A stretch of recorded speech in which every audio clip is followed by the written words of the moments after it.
Good morning, everybody. Welcome to another video. We got a 1976 Fender Vibrolux reverb. Can't forget that. Quite dirty, very dirty. The owner's friend brought it in to the shop. Bust a fuse. Came with an kind of a odd brand rectifier tube. There we go. Output tubes were old and the base was crumbling apart. So it could be that, but also let's take a look in here. You want to see what's wrong? Let me get something to point with here. Amp has been discharged, but it's easier for me to point with this guy than this guy. Someone's been in here before, as you can see. Replaced coupling caps, maybe some leaking DC, but guess what? That's from the board. The waxy board, rarely the caps. So, then they went through the trouble of clipping the leads of the old ones and trying to tack solder them on there, when it's not that hard to just get the solder out and hook them in. It's not that hard. And then they leave bits and pieces of previous parts here. So,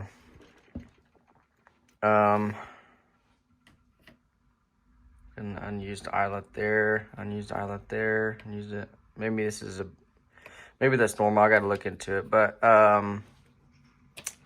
76. So this is the A270 schematic. I'm not sure if that's just wax or a burn from a soldering iron. These Mallory caps, it's time for them to get swapped out, just like those other vintage ones that are in the kind of the toilet paper looking rolls. These are bypass caps for the cathodes. It's an important part to it, and these do fail. We got more replaced caps, replaced in the lazy way, tack soldering. Solder is not a glue. So even though these are fine, the way that they were installed was not, and so we're gonna have to go ahead and replace those. If it's on my bench, it's gonna be done right. And then under this wire, I'm not sure if that's something that broke off somewhere else or if somebody tried to rerun. Who knows? We're gonna look at this thing from head to toe. First things first is the power cord. It needs to be replaced because, once I get it pulled up here, because of this. This is not good. It's a safety earth.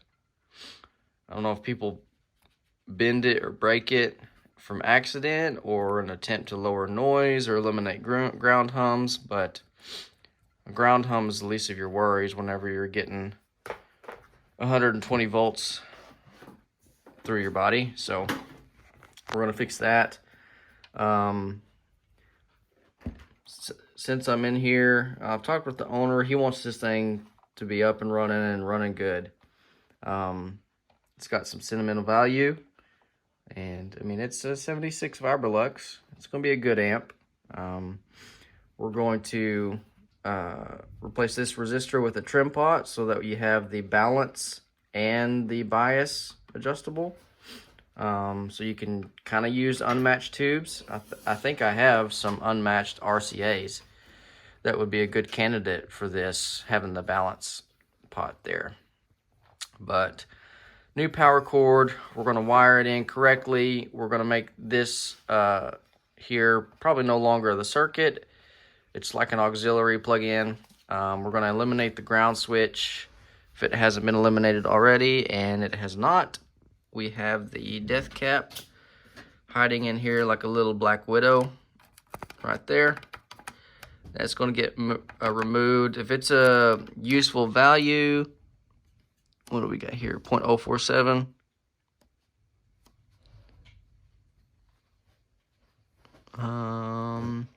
We'll see.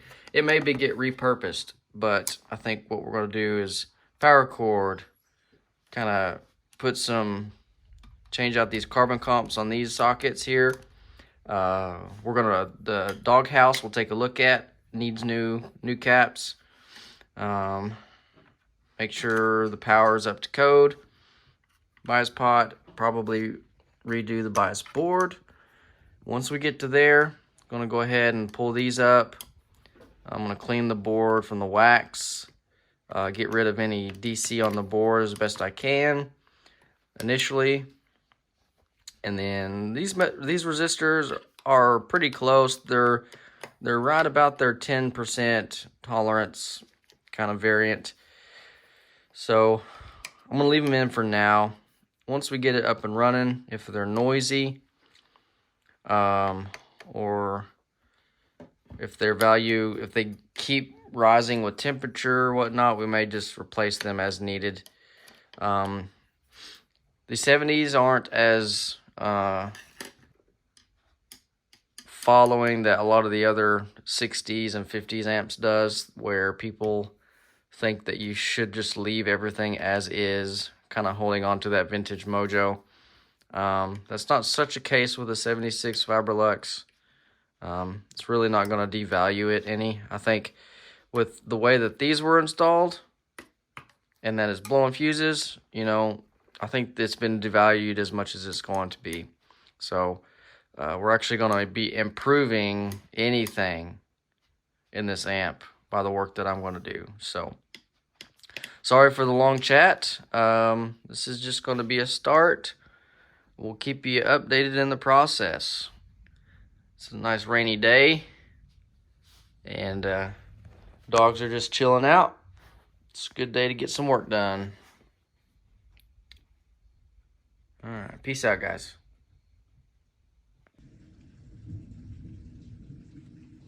She dirty. Good Lord.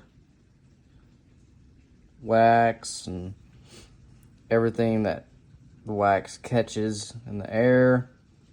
This is just the bias board. Imagine what's going on in that guy. So we're going to remove these.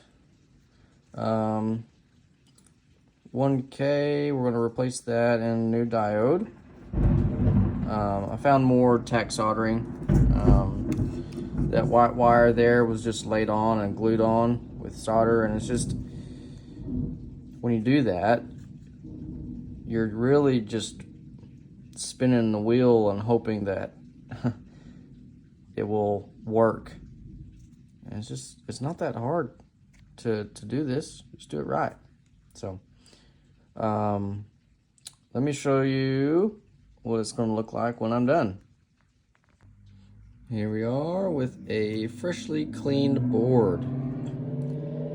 It might get another alcohol bath and wipe down, but as you can see, it is a lot better. And progress is being made. Removing things just to kind of get it cleaned up. You can see I kind of clean this area so you can see the difference.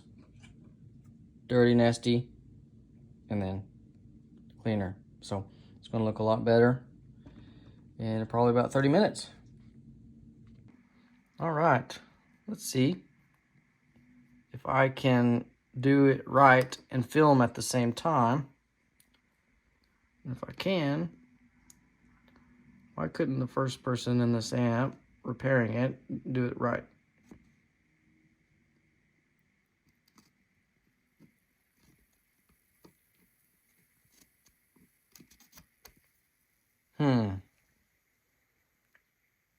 Mustn't be that hard, huh? Maybe I should stop throwing some flack and some negative emotions in this video, but you can see these were just cut to length, sat on there, and then soldered in place. Maybe for troubleshooting sake, you want to find the problem and you want to do it quickly, and then afterwards go in and make it right.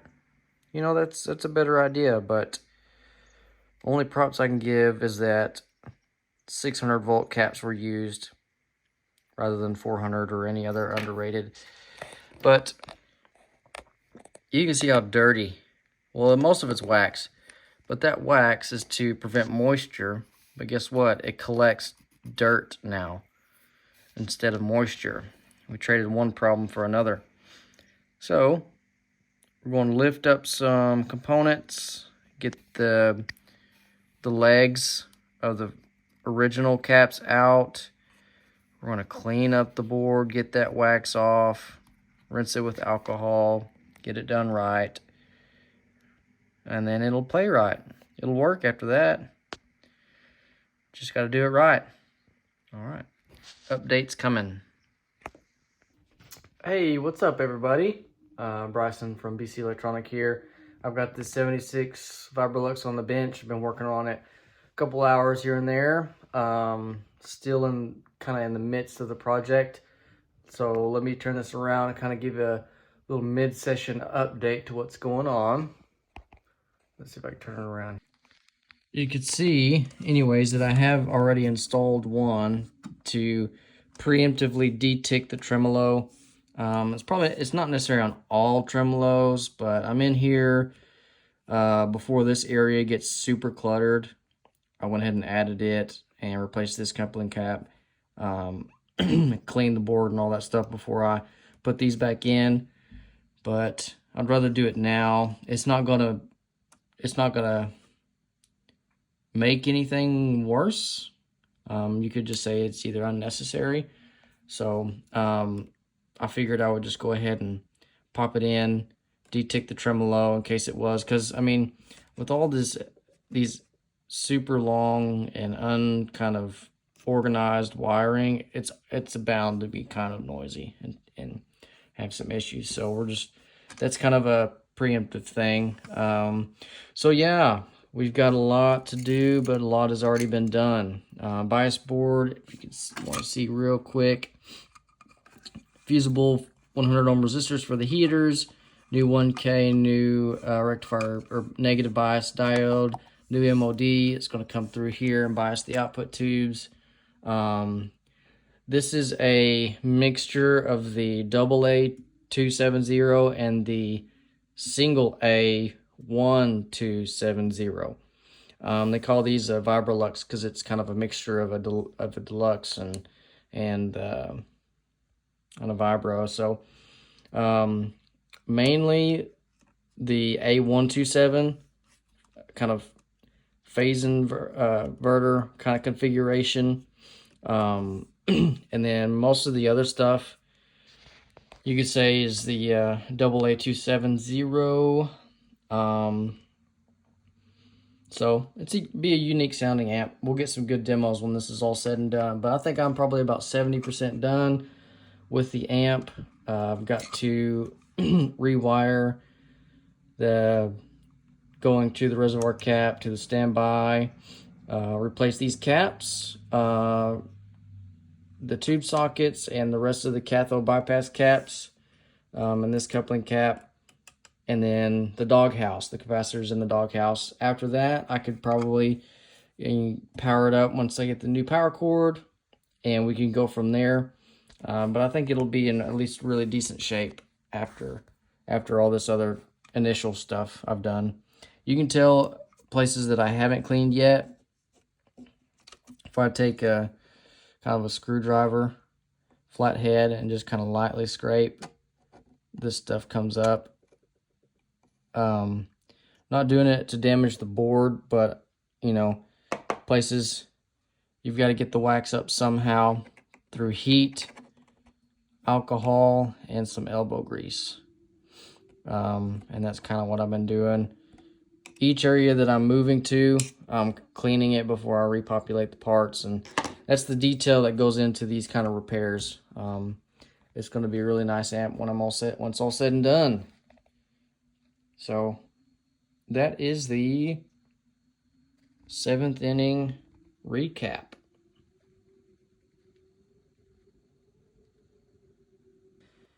We are going to take a look at and replace these power supply caps. The reservoir caps are these two in parallel. So they're 16, so parallel makes it 32.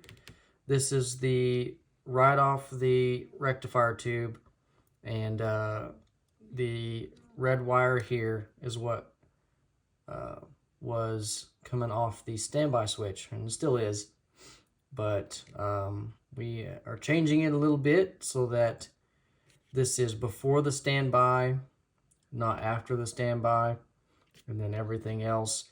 We are sticking with the values, you know, just 60 microfarad is going to work fine, and these are probably going to measure okay, but I would like to replace these for modern resistors that do not fluctuate with heat or wear as much over time. And then I might adjust the ground. There's more than one ground going on here, audio ground for, you know, for these capacitors and stuff, and that can create ground loops. So that's going to be a part of the process of recapping this as well. It's going to lower the noise on the amp, or the unwanted noise. So let's get stuck in. I'm going to crack open a cream stout and get started.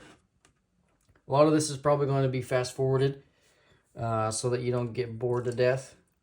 And I'm still waiting on the caps to come in the mail, so today we're going to get everything removed, cleaned, and ready to go. And then probably in about 2-3 more days, we'll get the caps popped in. But that'll be like 15 minutes on your end, on the YouTube end. So, all right, let's get stuck in.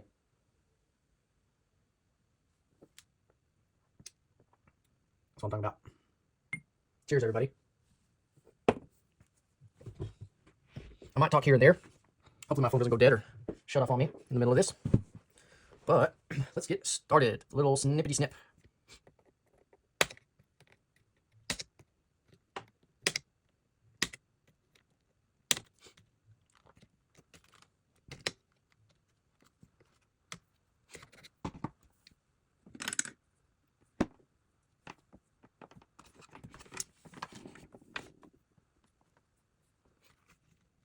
Let's start with some of these connections.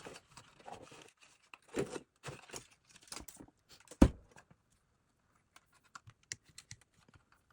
guess I could have done it the other way, huh?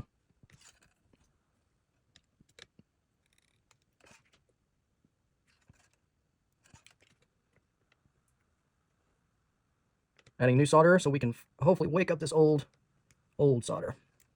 Wake up! Wake up!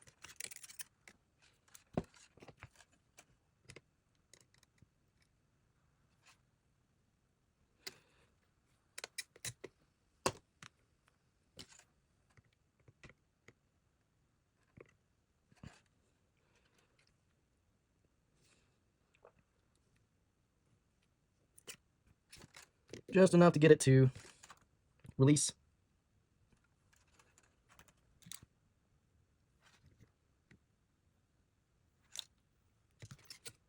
You can see that they're only just kind of poked in there by a little bit and soldered in place. I mean, it's lasted this long, but you never know if, when you do it that way, if you truly have a good connection or not. So about that much is in there. So different strokes for different folks. It is a cool 30 degrees outside here in Greenwood, Arkansas. It's been raining and sleeting all day, most of the day. Got to work from home. It's not bad, huh? Wake up. Need some more, huh?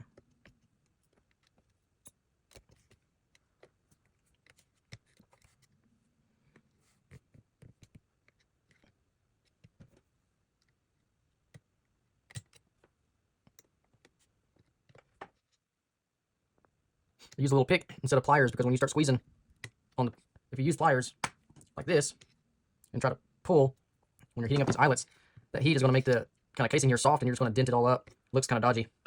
Ask me how I know. Ask me how I know. Okie dokie. Looks like we should maybe try to get this, kind of work our way down. There's not very good, not much real estate or area here to get some solder to melt. Just kind of have to try to do it without burning things.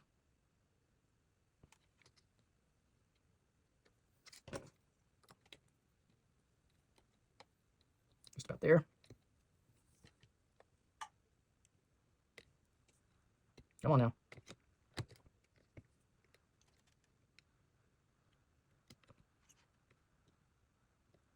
More solder needed, I guess. All right. This thing's starting to smell like antique store. Gotta be something with the wax. Sure smells old. No offense. 70s is not really that old. But there's certainly a smell to it. Vintage smell.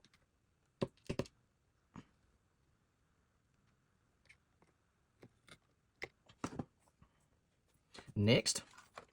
See, are we still filming? Sorry if it bounces the footage that's on the table I'm working on. I feel like I bump it and makes the camera shake.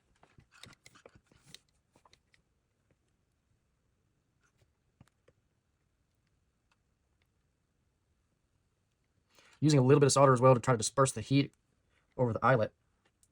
Trying to get as much up as I can. Might as well use this guy. We are getting somewhere.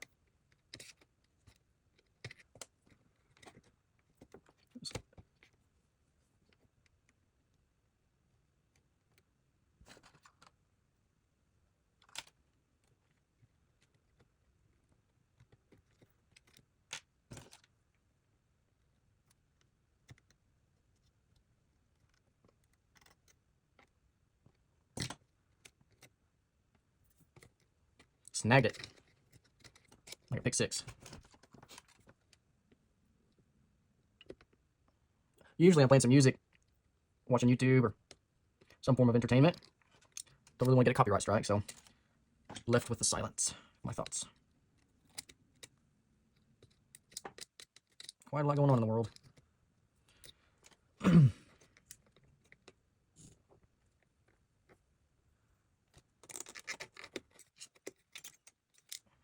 Got him. Okay. Oh.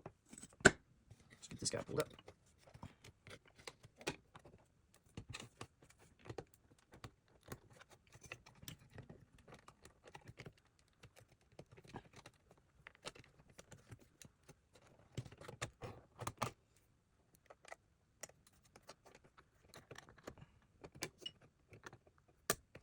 We have it. Looks pretty good underneath so far. Let's see what the original chassis is supposed to look like. Alright. I'm going to get the chassis out of the way. And we're going to get to cleaning this board.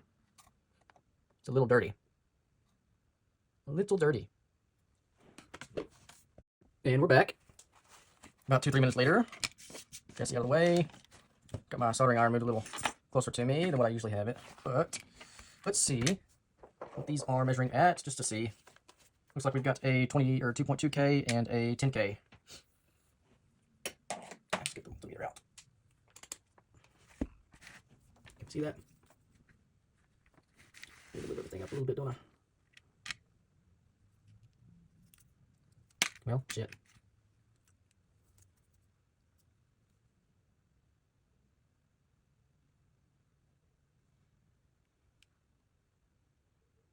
Here it is. Yeah, pretty spot on. 10K. 2.28, yeah. I wonder if these either aren't original or just held up really well. So we'll set those to the side. I'm not going to reuse them. It's just not a good choice for this part of the circuit. Those are dropping resistors. They're definitely involved with a little bit of current. I mean, it's not a lot, but they are dropping voltage through heat. And these carbon copper resistors are not very good with heat, I should say. So we got little capacitors there. You see on this one, that bulb's right there. rest of these seem okay for now. Well, maybe something kind of gradually coming up right there. Or I might just be seeing things. I'm not grabbing the same capacitor. Yep, that one's got... These are very early signs that they were starting to... There's a good one right there. Mole, mole, mole. This one seems to be the best looking one, but... 16 microfarad, 500 volts DC. 235, 76, 29. 85 degrees Celsius, or 85 degree rated. Ones we're putting in are 105 degree rated. They're either 450 or 500 volts, 600 or 16 microfarad. So more toilet paper rolls for you. All right, so we are going to get the solder removed, and I'm going to maybe give it a small clean. The solder joints are all spaced out well, so we don't have to worry so much about voltage leaking onto this board. But we're just going to clean it. Bottom side's got a lot more wax, but we're going to make sure around each eyelet that it definitely is clean. That way we don't have to come back here and work on it later. So, tag along.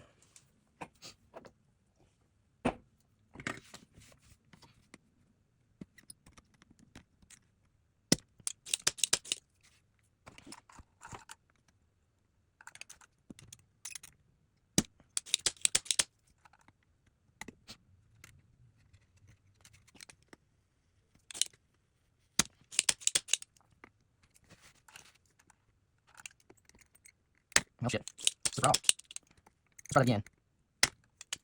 You got it that time. Didn't look pretty.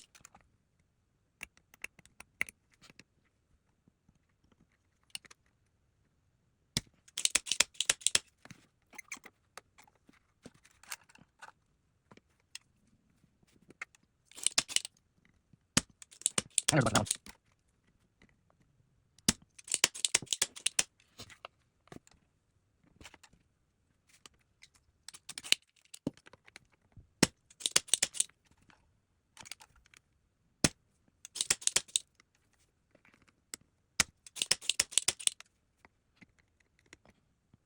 Okay.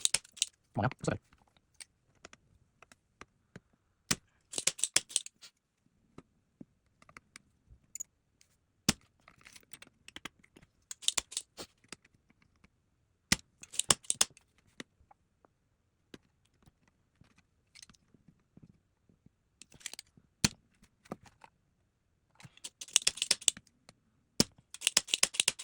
All right, time to get these soldering braid out. I'm not currently sure where I've hidden the thing. Let's see here. And we're back. One weather delay, and a couple days later, we have all the parts we need. We have 16 microfarad, 475 volts. I might bump these up to 500. We're going to stick with them for now. So what we've got here, we've got the board laid out. It's going to go on like that. So we're going to have all the positive sides facing this way. These are the reservoir caps in parallel. These other three are the rest of the different nodes. And so what we're going to do, we're going to get them installed with a little bit of kind of clear adhesive sealant on the bottom, just to give them some good hold of the board, and then we'll be good to go. We've got the dropping resistors that are going to go here and here, some 2 watt, 4K7 and 10K. I'm not really going to do any soldering here until we get them all populated and the amp back on the bench, because we got some other wires to solder in once we get these components placed. So we are going to get started. Straighten out leads. I want it to look nice, so I'll try to get these pretty straight before I start getting them on the board. So we need to figure out the span. Okay. Kind of show my process here. I want the label up, so I'm keeping that in mind. The span, I also want there to be a curve to the wire, because things are going to shrink and expand a little bit, and if you just do this wire straight to the hole, that doesn't give enough kind of slack on the lead to be able to control the span. Mess with the solder joint a little bit, so that seems to be all right. Might be a sharper angle here and here. So kind of a sharper 90. That way, when the cap is installed, and the body is flat to it, you're going to still have a little curve. And these are small details, but they matter in the long run. They certainly matter on filter cap work. So probably going to fast forward the rest of this so that you don't have to mindlessly watch me do this. I've got to shorten these up just some. When I've made it too long, the way that I shorten it up is that I just take that curve and I keep making it into a kind of circle. That kind of shortens it and then I can straighten it back out. Sorry about the thumbnail, I need to clip that. It bugs me, but I just haven't had time, to be honest. Ain't had time. Getting there. Just a little better. That's going to work for me. Might need to lengthen them out just a little bit. But that'll be fine. What I'm going to do is put some RTV underneath it, and then I'm going to crimp the leads down, and that should hold it in place. I don't always do this by hand, but I tend to be a little more precise when doing it by hand. I want it to look right. So we got the RTV. When it dries, it kind of plugs itself, which is nice. Okie dokie. Keeping the polarity correct. Just a dab will do. Well, that's not how I wanted that to go on. A little premature there.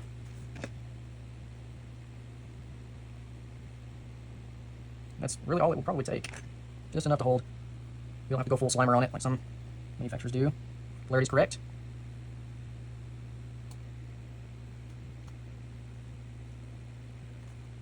I will trim these towards the end, but as you can see, once that dries, there's going to be a curve in the lead going into the hole, and this thing will hold it for a long time. So just 5 more of the exact same thing. So this is the type of work where you can just think about whatever else is going on in your life.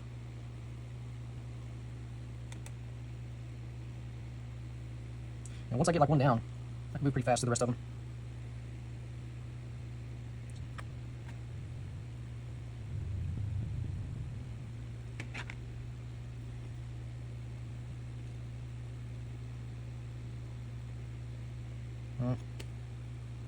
Didn't quite get the angle right. So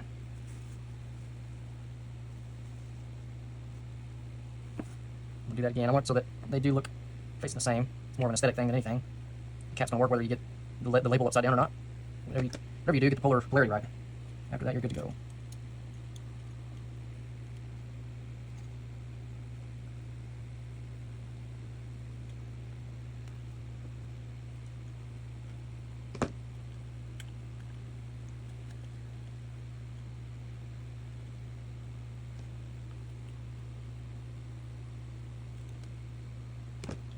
Sorry, doing some of this on camera, or off camera, so that I can see better kind of what I need. There's 2 down. Pretty good so far.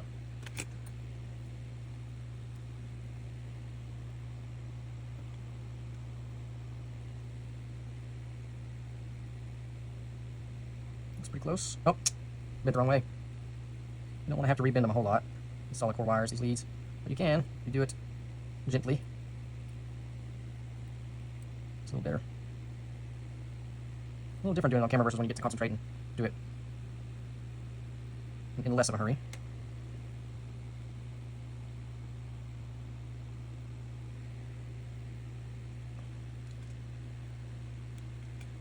That's gonna work.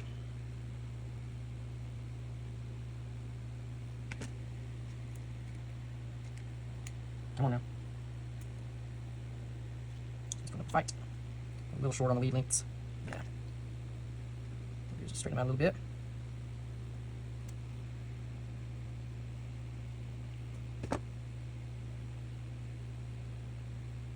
Sorry about that thumbnail. It bothers me too, I tell you. I'm going to probably clip it here before long, before I poke somebody's eye out.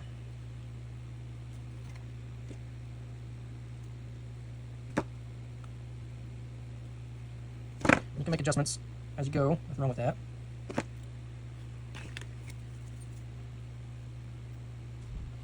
Be right back. Okay, we're back. Time calling in some takeout. Hope I'm doing some of this on camera. The whole point of this is to do on camera.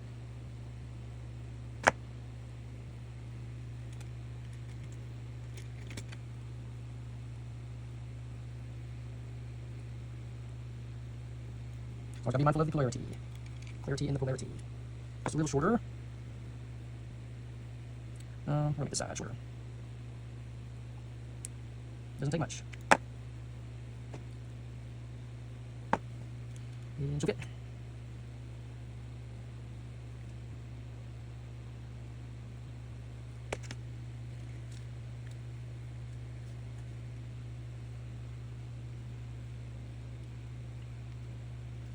One more go.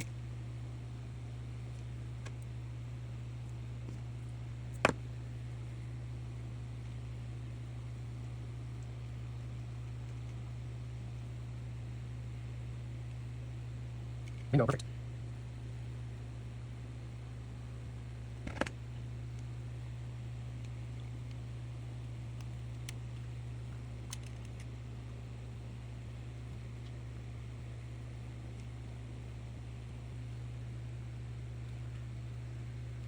Okay, so we have my little bias board.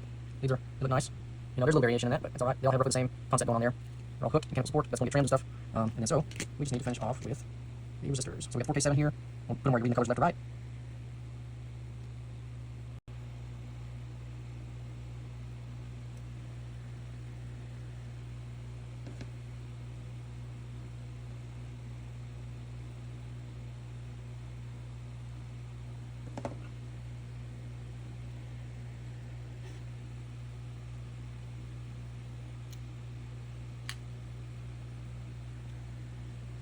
So what I'm going to do on these is give them a little gap from the board for heat sake. So I'm going to say about right there, and then I'm going to get that one bent over, that one bent over.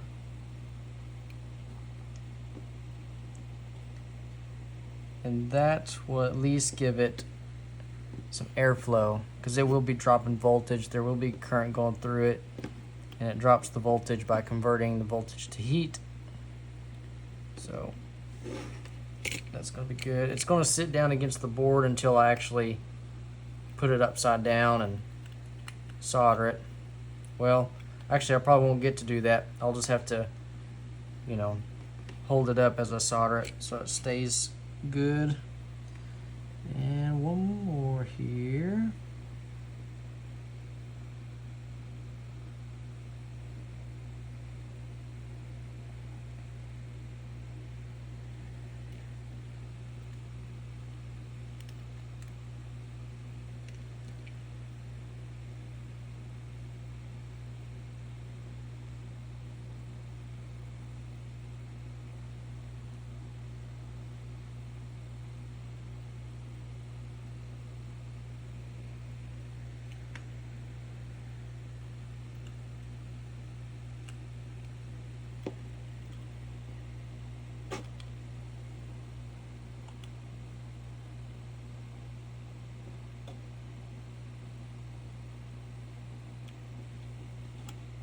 Okay, so that's what it's going to look like when it's done.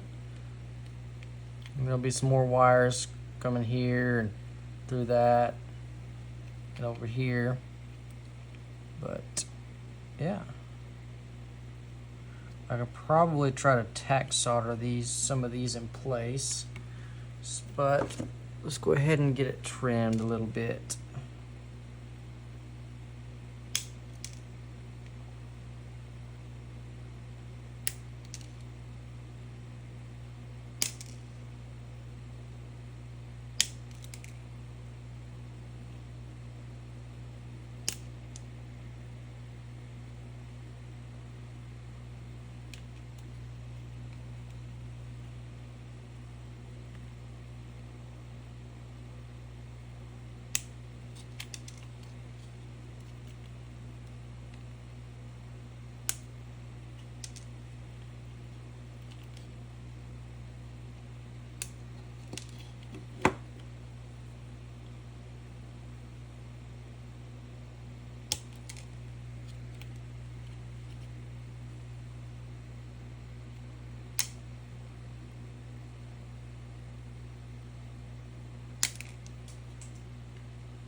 Oh, I forgot. That is supposed to be there.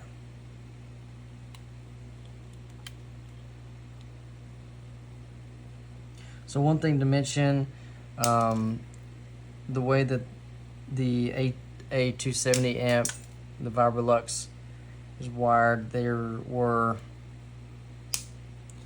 multiple ground points. Well, I mean, there are in a lot of fenders, but with the supply caps, we're going to have these two reservoir parallel caps grounded by the heater center tap, or not heater center tap, by the transformers center tap for the B plus.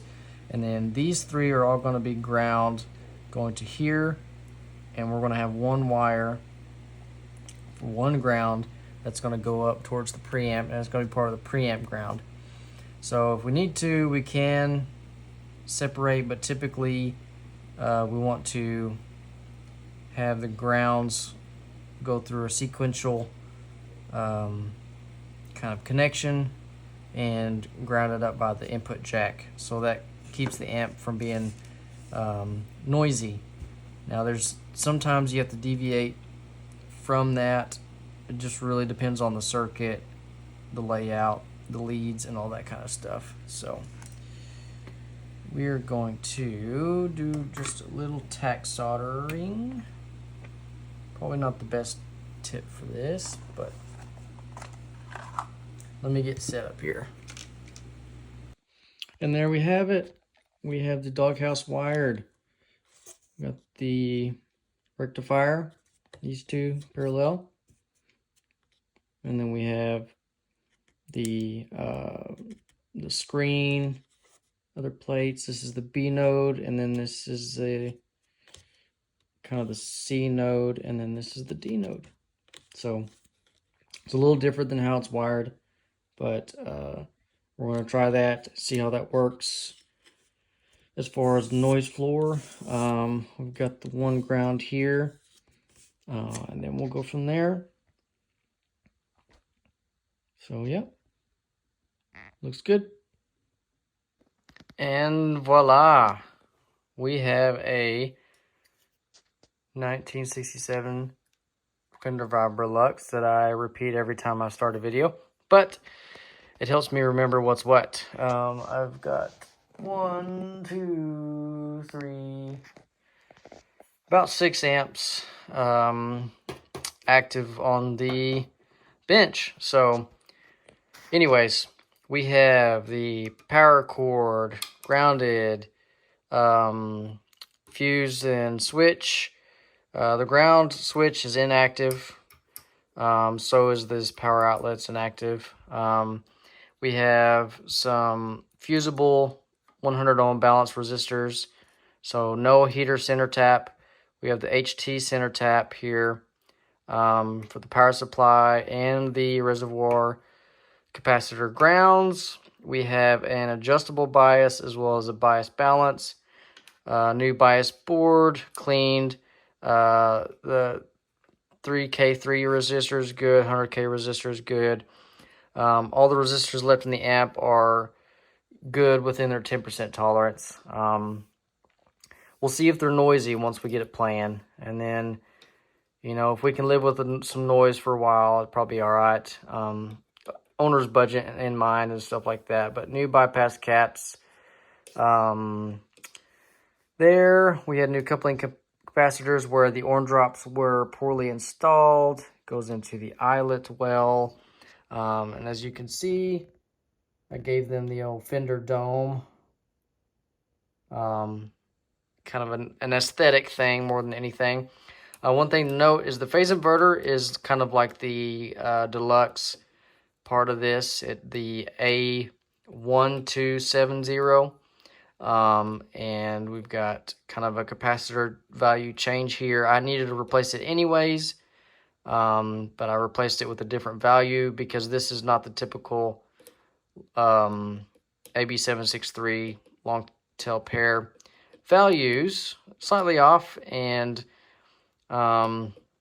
thanks to some information from some other great techs, Lyle at Psionic Audio and all that kind of stuff, getting to chat with them, live streams and whatnot. I did take his advice in changing that value a little bit. Detick the tremolo, we got 1.1 microfarad, 0.1 microfarad, and another one over here. Those were the orange drop replacements, and you might be able to tell a significant difference between kind of what these bulky orange drops are like. You look at the size difference. These are 630 volt rated. These are 600 volt rated. So, you know, is that a negative, positive? Who knows? It's a longer discussion. All the grounds are good so far. We redid the DogHaus, the caps. We got new grid stopping resistors, grid stopper resistors, new screen grid resistors, wire wounds. They can dissipate heat and handle that a lot better. Fusible heater resistors, yada yada. We're ready to fire this thing up on the bench and get some voltages and checks, and then we will start putting tubes into it. Backup diodes here, just to kind of help the rectifier tube a little bit. You don't lose any of the functionality and kind of the thing that the rectifier tube does. This just kind of helps with the current a little bit and the voltage. So, okie dokie. Let's get this thing burning.